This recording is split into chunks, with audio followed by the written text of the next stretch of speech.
The trailer for Laika's newest film, Wildwood, is finally here. And I gotta be completely honest with you guys, after watching it, the very first feeling that washed over me wasn't just excitement for another animated movie. It was actually a really profound sense of relief. I wasn't just excited, I was relieved. Why relieved exactly? Well, because every single time Laika releases a new movie, it feels incredibly urgent. We are witnessing an art form that is so delicate, so painstakingly crafted, that it literally might not exist forever if audiences simply stop showing up. Honestly, it feels like a minor miracle every time one of these handcrafted movies actually survives years of production and makes it to the big screen. It's a monumental feat of artistic endurance. Section 1. The Hook. A relieving first impression. The very first thing that hits you when you watch this trailer isn't even the plot. It instantly grabs you with its undeniable craftsmanship. It has that classic, beautiful, dark fairy tale vibe that Laika is famous for, kind of reminding us of masterpieces like Coraline and Kubo, while still setting up its own totally distinct adventure. And when we look at how they actually pull this off, there's a really stark divide in the animation industry today. On one side, you have modern CGI. And don't get me wrong, modern CGI is incredible. It's sleek, it's highly efficient, and it gives us some of our favorite movies. But stop motion? Stop motion brings an entirely different soul to the screen. It is completely rooted in physical texture. CGI can beautifully simulate reality, but stop motion actually is reality. It's just captured frame by meticulous frame. Because, as the saying goes, you can literally feel the fingerprints of the artists. When you watch footage of Wildwood, it is mind-blowing to realize that every single leaf on a tree, every shadow cast on the dirt, every puppet moving across the screen, it physically exists in the real world. Someone actually sat there and spent hours sculpting that tiny little prop. Someone carefully placed it under miniature studio lights and manually adjusted the camera lens. You aren't just looking at a rendered computer file. You're looking at a photograph of a real, tangible object that human hands have painstakingly manipulated. Section 2. Laika's massive ambition. Now, when we zoom out from all those tiny details and look at the macro scale of Wildwood, it becomes super clear that this is shaping up to be the studio's most massive undertaking so far. They are pushing the absolute limits of what's possible in this medium. Reports are saying that the production uses over 100 practical sets and hundreds of physical puppets. I mean, just wrap your head around the logistics of that for a second. They are building massive environments in the real world to capture sweeping landscapes, epic armies, and crazy aerial action sequences. These aren't just generated on a hard drive, they're constructed by hand in giant physical warehouses, which means they need massive lighting rigs and huge camera tracks just to navigate them. And the crazy part? Creating those sets is literally just the starting line. Because once the camera is rolling, animators are capturing just a few seconds of footage a day. Stop motion isn't just an art style, it is pure, punishing patience.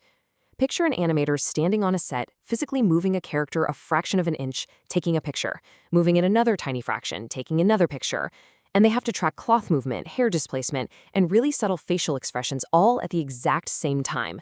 After a full, exhausting day standing under hot lights, they might only have a single second of usable animation to show for it. So let's do some math here. Consider what it takes to produce nearly 2 hours of footage. If an animator is only getting a few seconds a day, think about the relentless, grinding dedication it takes to sustain that exact pace to finish a feature-length film. It demands a level of stamina from hundreds of people that is genuinely hard to comprehend. Every single frame is a deliberate, conscious choice. Maintaining that level of focus for a multi-year production cycle, that tells you everything you need to know about the passion these artists have for their craft. Section 3. The Mystery and the Music. What's really brilliant about this trailer is its restraint. Instead of just summarizing the whole movie for us, it uses this beautifully dark music to quietly build up tension.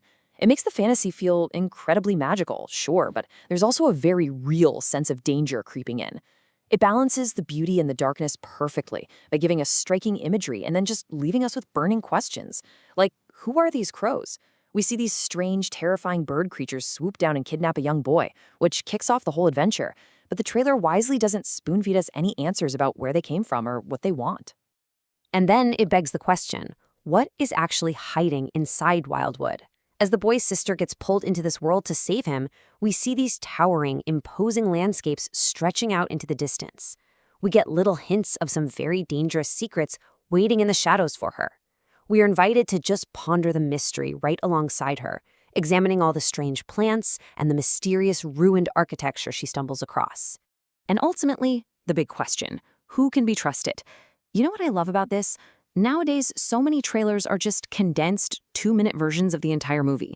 They give away every major twist and every big character reveal, but these are the exact kind of thrilling mysteries you genuinely want answered while sitting in a dark movie theater, totally immersed in the story. You don't want them spoiled for you on a phone screen before you've even bought a ticket. The restraint they showed here actually respects us as an audience. It respects our desire to discover the narrative for ourselves. Section 4. A rare and risky art. Now, if you're someone who often complains that Hollywood only ever makes sequels, remakes, and totally generic properties, well, we need to talk about why handcrafted originality like this is getting so incredibly scarce. It boils down to a deep economic divide in the modern film industry. On one side, we have Laika's method. It's slow, it's expensive, and it's incredibly risky. Because of that, they've only released a handful of features over nearly 2 decades. On the flip side, major CGI studios operate on models that are fast, safe, and high volume. Studios like Laika are just so rare today because they flat out refuse to take the fastest, most predictable route. They consistently choose artistic integrity over rapid turnaround times. And to fully grasp why it's so slow and expensive, just look at the disciplines involved. Stop motion is not just one skill. It's like a giant puzzle requiring the flawless combination of sculpture, photography, painting, costume design, lighting, complex engineering, and traditional filmmaking. Thousands of tiny, distinct artistic decisions across all these unique disciplines have to stack up seamlessly, frame by agonizing frame. You literally have an armorer building tiny metal swords, a seamstress weaving microscopic fabrics, and an engineer designing a metal skeleton that can withstand thousands of tiny bends. It's truly one of the most labor-intensive forms of filmmaking ever invented. Section 5. Preserving handmade cinema. So the absolutely crucial takeaway here is that supporting a movie like Wildwood is about so much more than just paying for a few hours of weekend entertainment. Fundamentally, it's a vote for the survival of the medium itself. Because, let's be real, if it fails, studios are naturally going to invest even more heavily in faster, safer CGI productions. That is just the unavoidable economic reality of the business.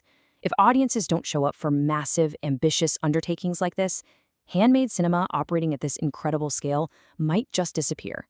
And honestly, it may never truly come back to mainstream theaters if we let it go. Now, obviously, a great trailer doesn't automatically guarantee a great film. We're going to have to wait and see if Wildwood actually delivers a compelling story when the credits finally roll. So I'm going to leave you with this final, provocative question to chew on. Will we actually show up to protect cinema's oldest handmade art form? The trailer has done its job perfectly, right? It invited us into this beautiful, dangerous, handcrafted world full of mystery and insane artistry. But now, it is entirely up to us as the audience to decide the future of this irreplaceable, labor-intensive craft.